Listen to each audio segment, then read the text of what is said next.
Facebook because my teenagers don't know how to use it yet. I have 3 children at home. I'm married, I'm a mom, and we just live right around the corner, actually. So my purpose for being here is very basic. I'm here to avoid the bedtime routine. The bedtime routine always ends up with the following question. It's the scary question. It's the scariest question really any parent can have. And it ends up usually like this. Mom, can we pray? And I'm always like, yes, of course we can pray. Yes, that would be a really good thing, would be to pray right now.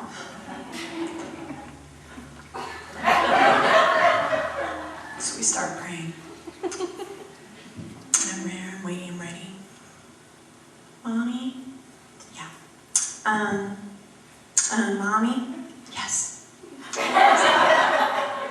We're praying, right? Are we gonna pray right now? We're gonna pray, right? Yeah, Mommy? Yes, I'm right here. God's here, I'm here. We're both here. And we're ready to pray right now. Because Mommy has a show.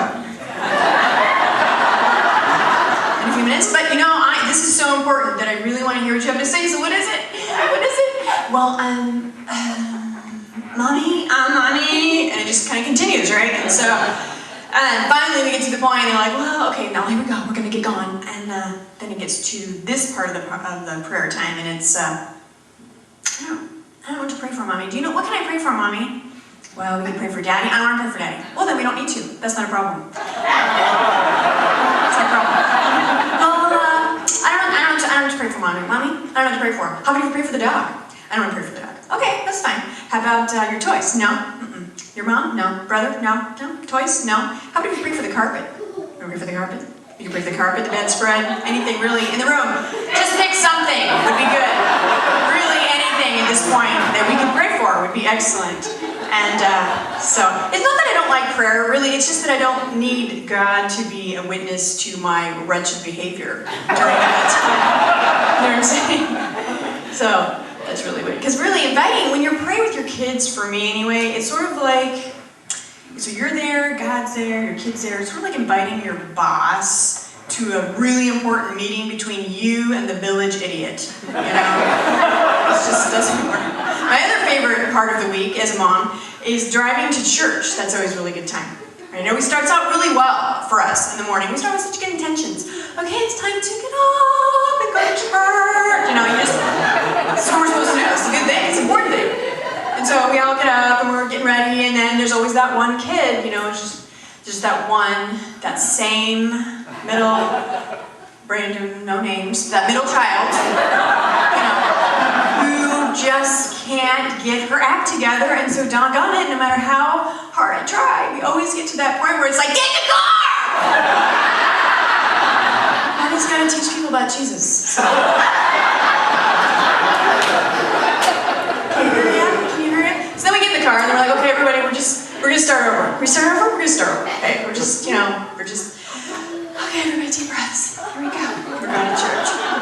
And so on the way there, you know, it sort of escalates again until finally, you know, they're touching me, they're breathing me, they're looking at me, you know, and it's like, and that's just me, you know. Not even the kids.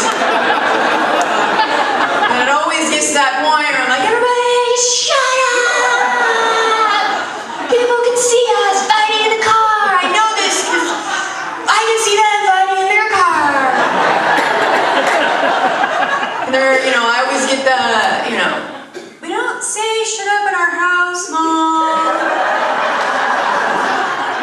Yeah, well, we don't spank either. Whatever.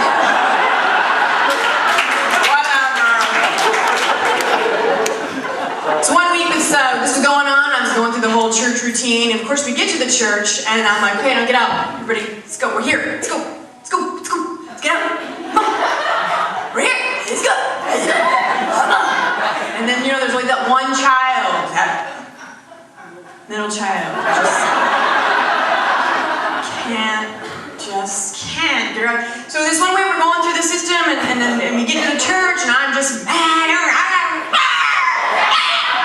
And I'm Sunday school teacher, so I'm going through my class, and I'm taking stinking Bibles, and I'm throwing them on the table. And I'm going to talk to them about God, and I'm going to hell. escalated. This little friend of mine who also teaches next door, she comes prancing in, and really she pranks. I mean, she's really one of those prancing people. You know what I mean? They're really annoying. Especially on Sundays.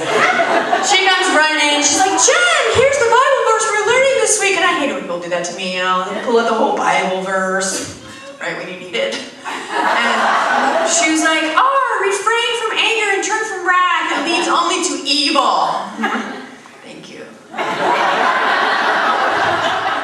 I'll tell you what leads to evil. Children! Children lead to evil. That's what evil is. I'm a comedian, and I'm a mom, and I'm also a writer. So I like learning all about words and kind of realizing how they change. It is kind of odd how they change and evolve over time. There are some researchers studied that they do, and they've learned that the more often a word is used, the less likely it's going to change or mutate over the years. So I was really interested in that because I was feeling really good about the fact that at our house, at the Doucette home, we are doing our part to preserve certain words.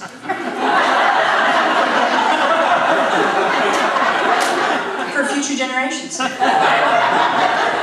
Words like, no!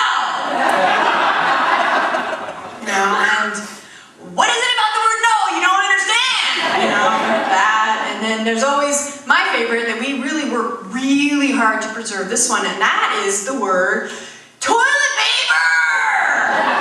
Somebody bring me some toilet, maybe it's just our house.